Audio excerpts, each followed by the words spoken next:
by Feelalytics. I'm Michelle Stinson Ross. And I'm Tina Schweiger. And today we are discussing the last part of our mini series on emotional awareness and talking about what experiencing emotional awareness is like. We've got a lot to get through. So I'm ready to jump right in if you are, Tina. Absolutely. Let's do it. All right. So to start off, how do we practice emotional awareness in ourselves? Like, what does that feel like? How do we practice it? What do you think, Tina?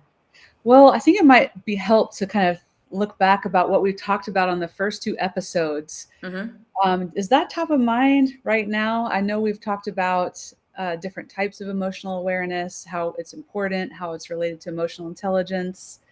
Anything come to your mind to kind of get us back, like, or help people kind of loop into where we've been? Sure. Well, for me, being a writer, being a communicator, our discussion of emotional literacy and being able to be aware enough of ourselves that we can put a word to what we're feeling is definitely top of mind for me. How do I describe that? How do I explore what I'm feeling by engaging in language is definitely top of mind to me. Yeah, definitely. Um, Emotional awareness doesn't have a lot of writing about it as a specific topic. So, but I know that I could speak to, how I particularly practice emotional awareness Mhm. and how I think about just becoming more aware of our emotional states as they change and ebb and flow throughout the day or days.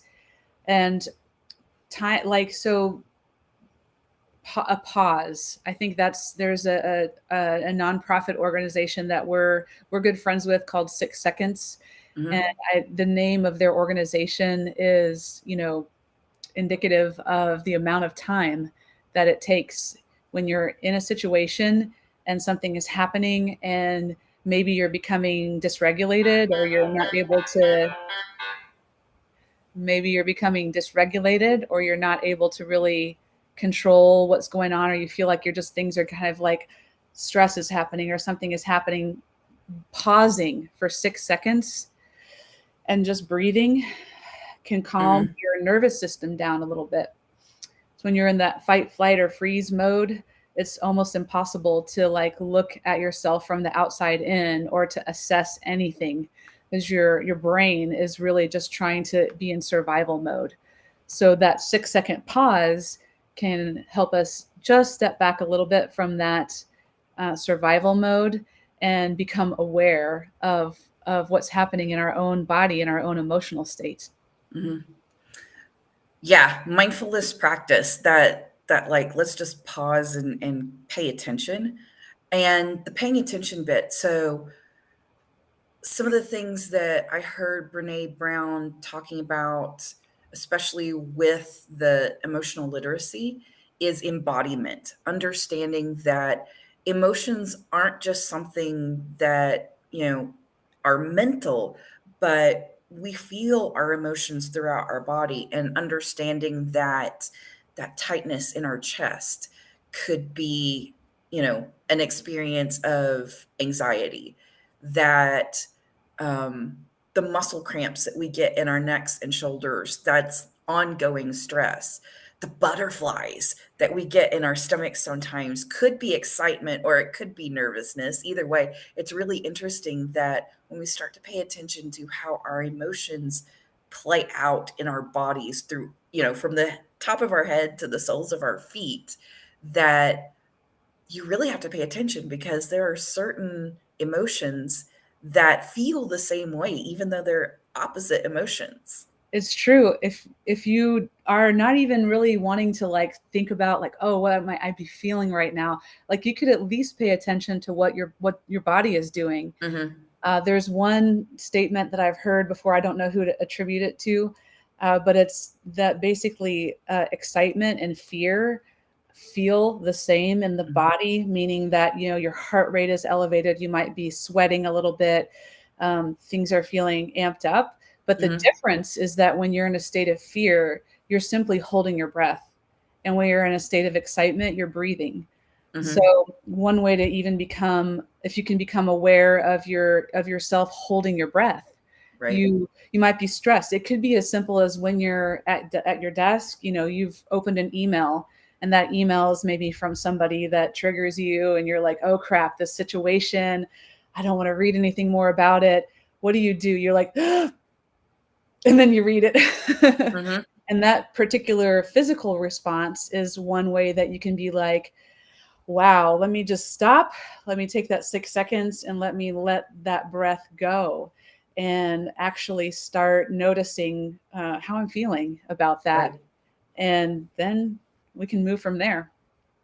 Well, I also think about we were discussing a lot about how people want more happiness in their lives, and is it that we want more happiness, or is it that we need to pay attention to those happy, joyful moments a bit more and actually tune into the fact that, "Oh, I'm enjoying this. This is good." Those sorts of things. So, again, paying Yeah, attention to what your body is telling you, like those moments when you actually relax, when you can't stop smiling, like, pay attention to your face so that you're aware of those moments when you're actually experiencing joy and happiness. we're just trained to assume that happiness is something we get out externally. You Mhm. look at all of the advertisements that, yours truly may we have maybe Sure. been guilty of putting in your face at times. Um, but it's not coming from outside. These external situations can cause an emotion within us, but that emotion is truly within us. So the more that you can pay attention to what does your body feel like? You may know when you're stressed because you're holding your breath, but positive feelings are a bit more nuanced. They don't necessarily put you in a fight or flight state. So you have to, it's almost like a acquired taste, like a wine Mhm. or a coffee. And positive emotions and noticing them and distinguishing them and feeling them differently is an acquired skill. Very much like mindfulness and meditation. You just Mhm. practice it, you do it. So you can think of like, wow, I feel kind of happy right now. Does it make me want to move? Does it make me my stomach is a little jittery because I'm actually just a little excited too. Mhm. So how intense is it? How calm is it? Where is it hitting you in your body? And then what is it doing to your breath? And what is it doing to your movement? And then where does it feel good? Because when you're Mhm. happy, you just know it. You know it when you're happy. But really, where in your body does that happiness live? Where does yours Certainly. live, Michelle?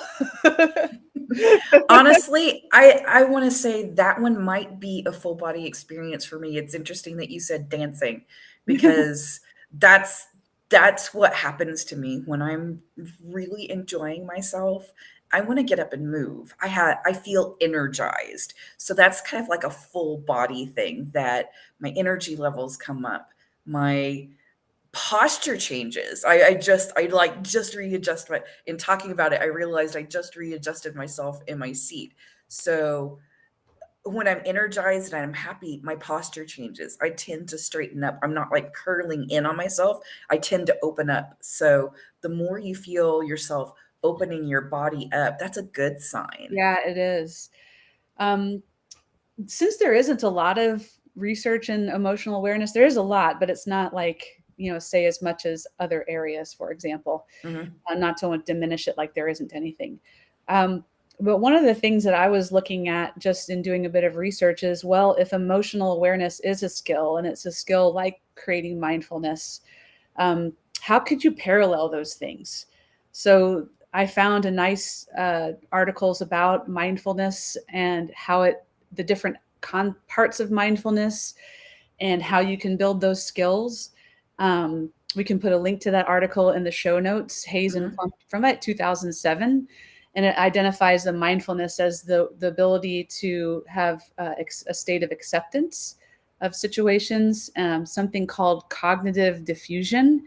What that means is that there's a set of techniques that are in the moment that you can change the way that you relate to your own thoughts in the moment. It's a very complex kind of concept, but think about that for a minute and then mhm, think about how you're thinking about it And then you've got to cognitive diffusion.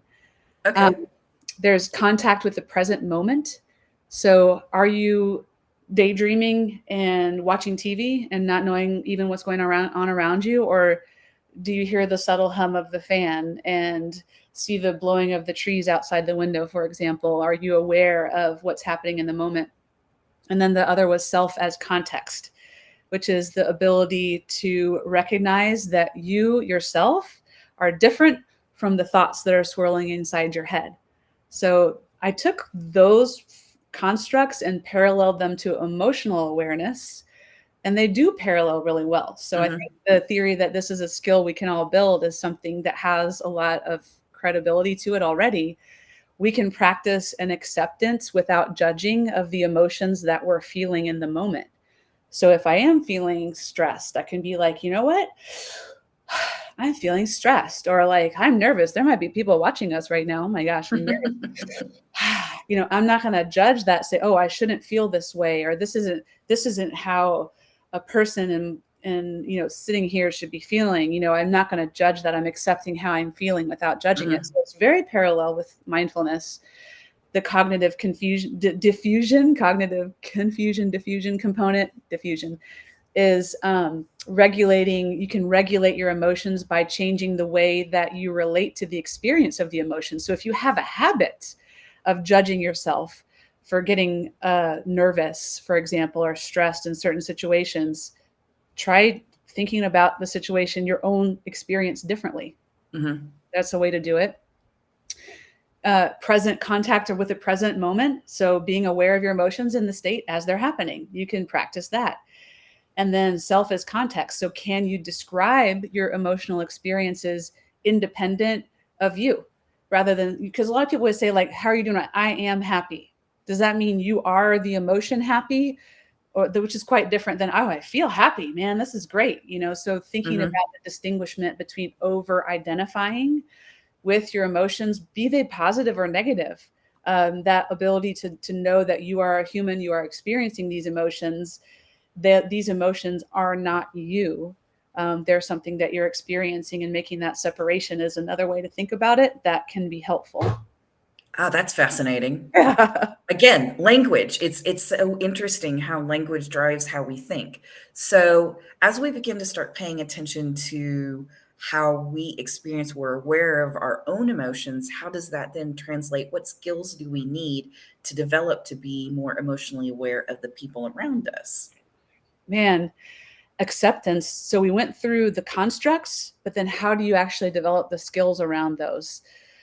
So with that, so the a mindset or of non-judgment or acceptance is, I think, probably takes maybe years to perfect and to practice, and probably you never stop practicing acceptance. Mhm.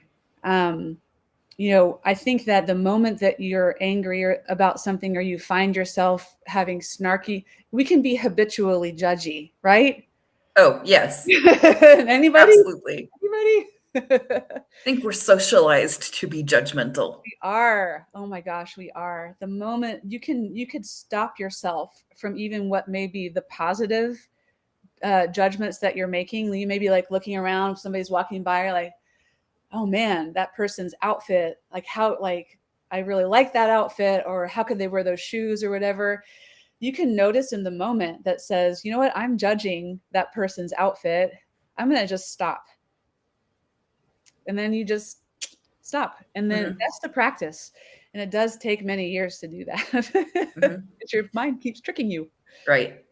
Well, as far as being present in the moment, so the more that we are present in the moments with other people, the more we can be aware of what they're expressing to us. Now, obviously, as we said in the first episode, we can't read each other's minds, but if we're present in the moment and like, even on a video call, which Tina and I do this a lot, I can tell by Tina's facial expressions that there's something going on. Her brows are a little bit down. There's a little crinkle between her eyebrows. I'm like, Tina, how's it going today? Is everything okay with you? I get a sense that things might not be great today. How can I support you? So that's the Yeah. second part of it. It's like paying attention to the other person to see how are they holding their body? What's the expression on their face? What's their tone of voice? And when it seems to you as though, those nonverbal cues might be telling me either they're really, really happy and we need to tap into that and share that joy, or when it looks like they're struggling, we need to communicate and go, hey, I get the sense that, whatever.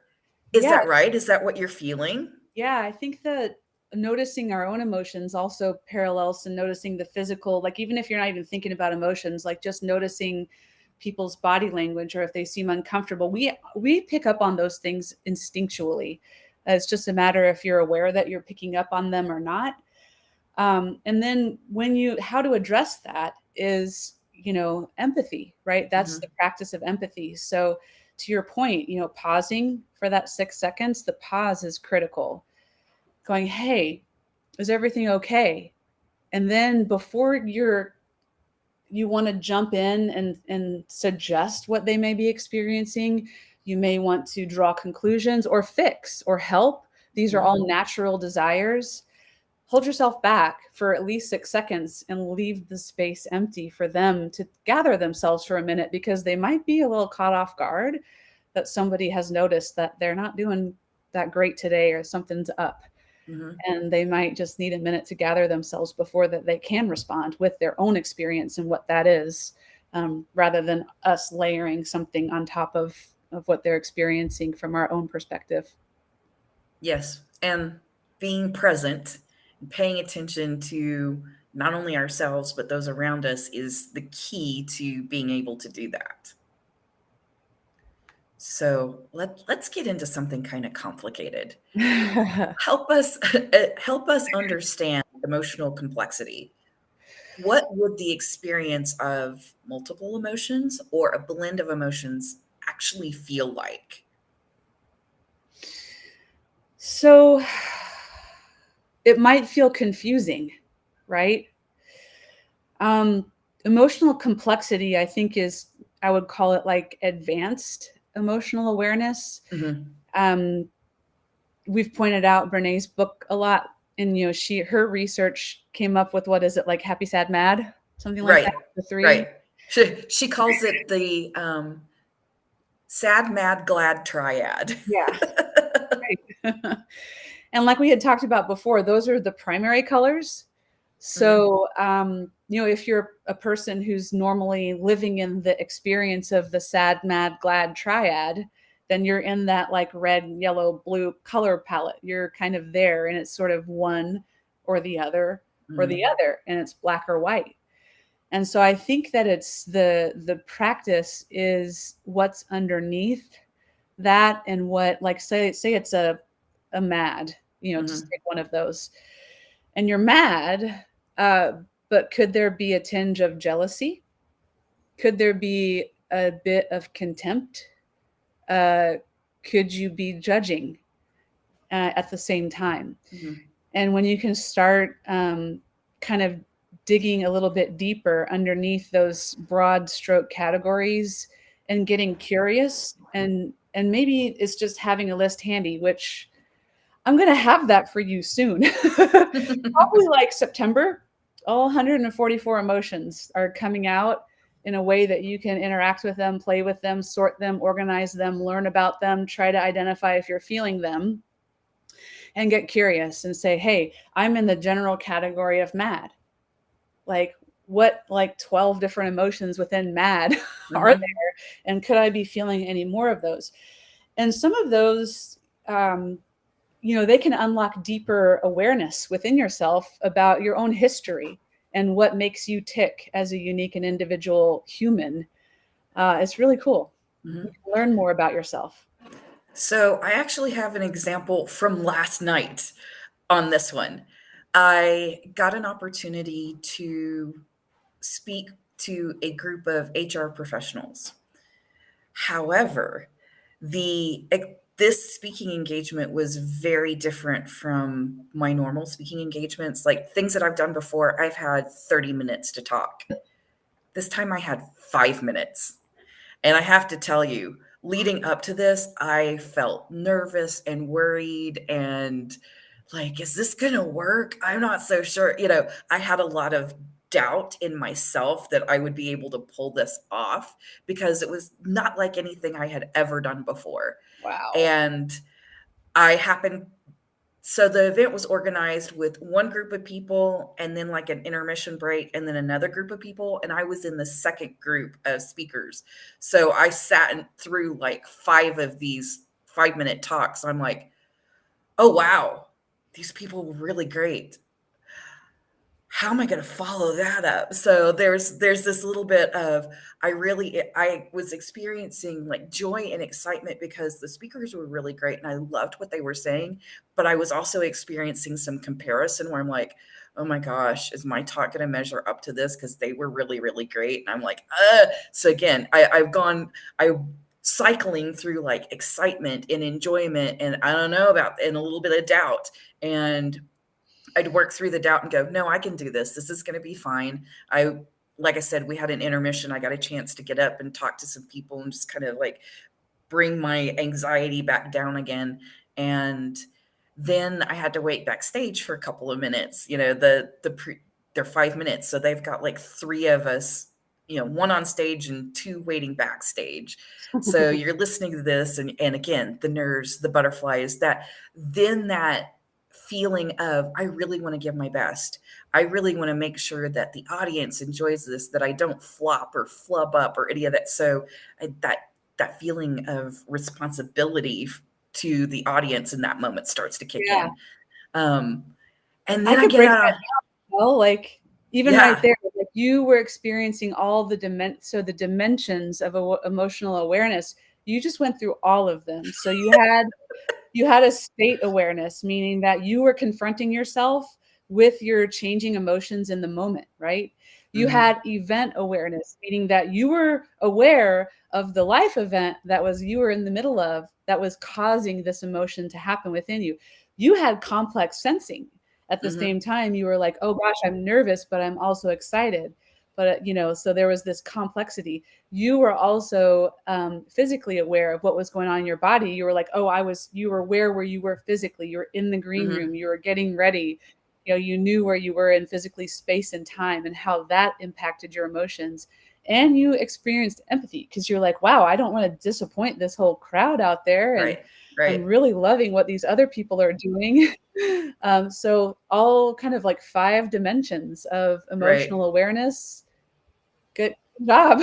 Thank you. Well, here's the payoff of all of that. So my energy levels kept amping up and amping up, and when I stepped out on stage, I dove right in with both feet and absolutely started the talk with, so can we all admit that corporate culture is weird?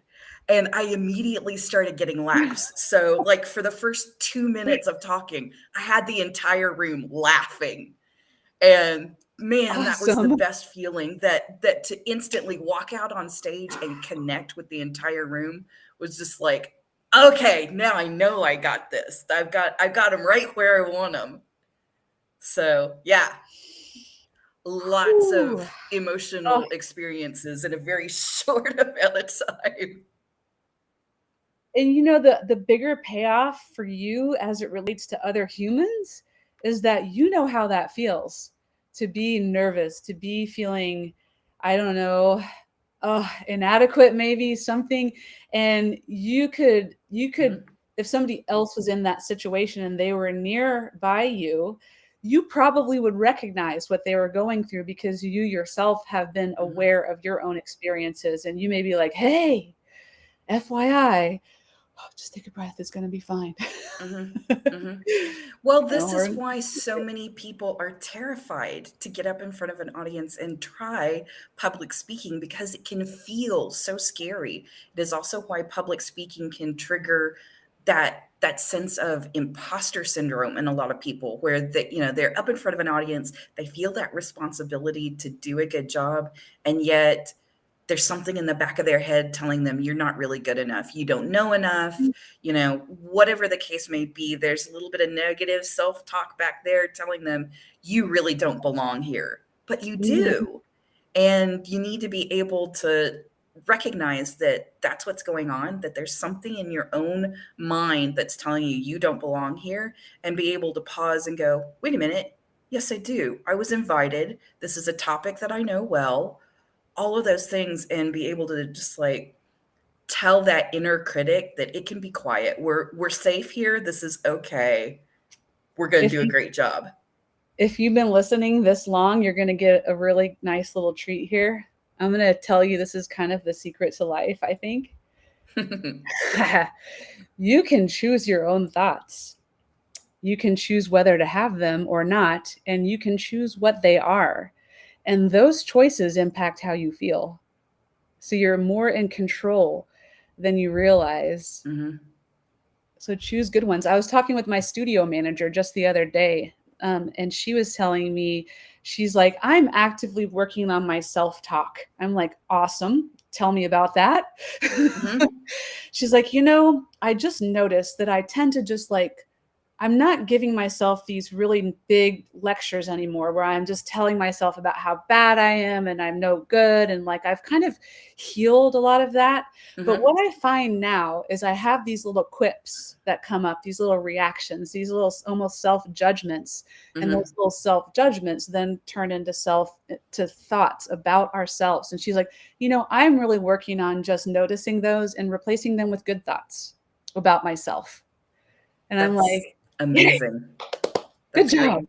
You know Let's what? go with This is a great segue, because as we talk about being able to take that moment to pause and choose what we do next, I want to talk a little bit about how neurodivergence and trauma can impact how we experience emotions, and how they might get in the way of that ability to choose how we move forward. that. Those are two big things. I mean, Those are there's very a lot big things. there. There Right. So let's talk a little bit about the neurodivergence Yeah. first. So I guess depends on what type, right? Mhm. Anyone that suffers from depression at all is going to be fighting. Sometimes, you and I have both experienced depression. Mhm. Most people do experience depression at some point in their lives, even if it's not a lifelong condition, there's certain situations that'll bring it on. So, sometimes that's just the day, right? But I would say that your inner voices are harder to redirect Mhm. because of the chemistry that's involved with the different maybe lack of certain neurotransmitters or an excess of other types, or maybe just the way that your brain is formed or the way that you Mhm. process things individually may just make it more challenging, and doesn't mean that there can't be progress, that you can't even just to notice. And like if it were me and I was in a slump of depression, where I would probably sit is, can I be present in the moment? Can I notice my feelings? And can I not Mhm. judge them? Just those three things. Right. And if you can get just to that, that's great. And that might take a while to not judge Mhm. it, because you might go, okay, how do I not judge it? Well, I feel this way about it. I'm mad about it. I don't want to be depressed. I want energy. I want to move. I Mhm. want to have fun. I want to enjoy my life. And why can't I? And then you can say, wow, okay, well, that sounds like frustration, right? Right. So maybe there's, again, that's the sad bucket, right? And then maybe there's some mad coming into that bucket. So there all of a Right. sudden you're noticing the complexity. So, I think it's just you have more challenges when you're in a state of depression, or even if it's lifelong. And, I think Right. I wouldn't necessarily probably be qualified to speak to a whole bunch of other types of neurodivergence, but I just know that it's just more challenging. Well, even outside of quote unquote qualification, you have been coaching a neurodivergent professional. Um, Multiple. I think she'd be fine for us to say Yeah. that she is on the autism spectrum, Yes. and there are interesting nuances and details about people who are on the spectrum and how they Mhm. process emotion. I can talk about that. Yeah, I don't think she'd mind at all. Hi, Allison, if you're out there. Um, Autism. So Minds of Light, I'll give a shout out to the Minds Mhm. of Light nonprofit organization to support adults on the autism spectrum. Um, Autism is treated and well supported through adulthood, but when you hit that 18 or 22 years old, it's a big cliff and there isn't a lot. So Allison's trying to fill that gap. Um, Working with her as an autistic or an individual on the autism spectrum is the best way to say that. Mhm. Um, she has meltdowns. She has days where she just wants to throw her hands up and quit. She has a hard time, and that gets in the way, and then it gets her frustrated, and then it kind of gets into this cycle. So just the way that I've coached her is just getting to know herself a little bit better, and starting with just the simple core values, like, here's a list of all the values that are out there in the world. Which ones do you resonate with Mhm. most? Which ones, when you look at the world and you think it should operate a certain way, which core values are the ones that you think, oh, if somebody doesn't operate that way, then there's something wrong with them. And that's how you can know when you're going to get triggered, so that I'm giving her the tools to identify situations or individuals that conflict with her core values, and know that that's a concrete way to know that she knows why she's triggered and she knows how she got there. Certainly. And it's been a game changer for her. So yeah. Fantastic. Well, and over the years of my life, I have several friends that have been diagnosed with ADHD, and that's another type of neurodivergence. And sometimes it can feel like the people working through those types of conditions could be inattentive or distracted. And it's not that they intend to be, it's not that they don't value the connection between us. It's just they're wired a little differently. And it's okay to Yeah, be and they different. probably feel terrible about it. That's when I work with people who are ADHD, and the ones who are more severe typically are frustrated with themselves because they can't pay attention, or because if they're a certain type of ADHD that I've had somebody just describe it to me as like, I'll sit on the couch and I'll just sit there and stare because I have no external stimulation to know what to do or what to think or how Mhm. to feel. Mhm. And I'm like, wow. And then, I've known people that get to a level of acceptance with that. And they're like, okay, well, so now I know I need to either build some structure around my day or adapt this way, or have a certain type of medication or a certain type of therapy that can help with those situations. But yeah, again, it comes back to just more challenges, Certainly. but it's a doable thing. Well, and even for somebody that isn't experiencing any particular kind of diagnosed neurodivergence, trauma plays a role in this as well. And really, I don't know of anybody who doesn't get to adulthood and a committed relationship or raising children or any number of things that doesn't have some sort of traumatic event in their life. It seems like that's just part of being an adult to some degree. Oh, Unfortunately, there are definitely some people that have had severe traumatic experiences, and some of us have more mildly traumatic experiences. I don't there's no judgment there in all of that. It's just that some of us go through a lot more challenges than others. And yeah. those traumatic challenges definitely impact how we're able to process emotion. It makes me think, though, not everyone is aware of their trauma. And so that can be quite scary. Mhm. If you're feeling resistance towards mindfulness, if you're feeling resistance towards meditation, towards non judgment, towards these types of things we're talking about, you may have trauma in your past that you're simply not aware of. Mhm. But those traumas will be kind of those inner voices that you're like from early childhood. Like, there's so much research on this. There's a lot of Right. research on this, just like how your parents talk to you, Mhm. or if they criticize you a lot, or if they're super supportive, that tends to become our inner voice So even if your parenting as a young age contained something that for you doesn't mean that your parent was a bad parent or that Mhm. they were doing anything wrong, but for your particular personality type, it caused trauma, and you may end up with this kind of the negative self-talk voice or something that's happening in your mind.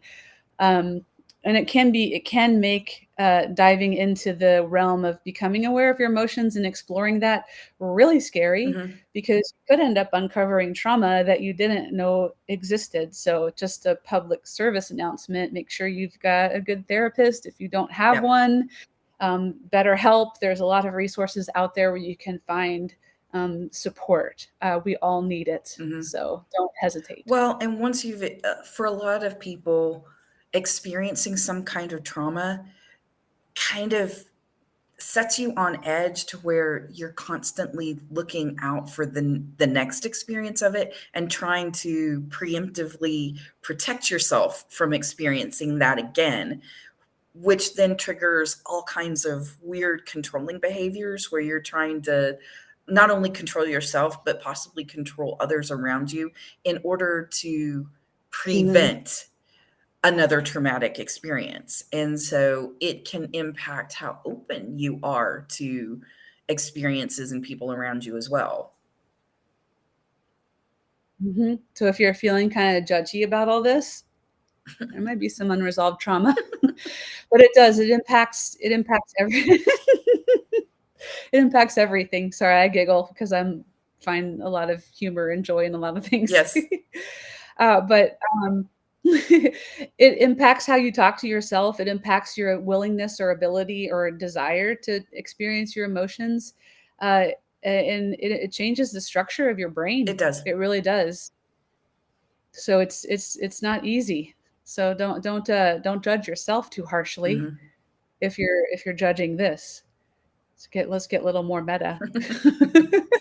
So as we wrap up, is there any closing remarks you want to make about experiencing that emotional awareness so that we can start to take those steps and develop skills? Do it. You know, I think it's a lifelong journey, and I think if you wanted to, uh, motivate yourself to kinda go down this path, I would say to think about what it feels like to be curious, Mhm. um, and get that way about yourself and your own emotions, just curiosity, and that will get you started off on the right path. All right. Tina Schweiger, thank you so much for another great conversation. Michelle Stinson Ross, thank you. Amazing. All My pleasure as usual. right. Thank you, everyone, for tuning in. Have a great day. Have a great weekend too. Bye.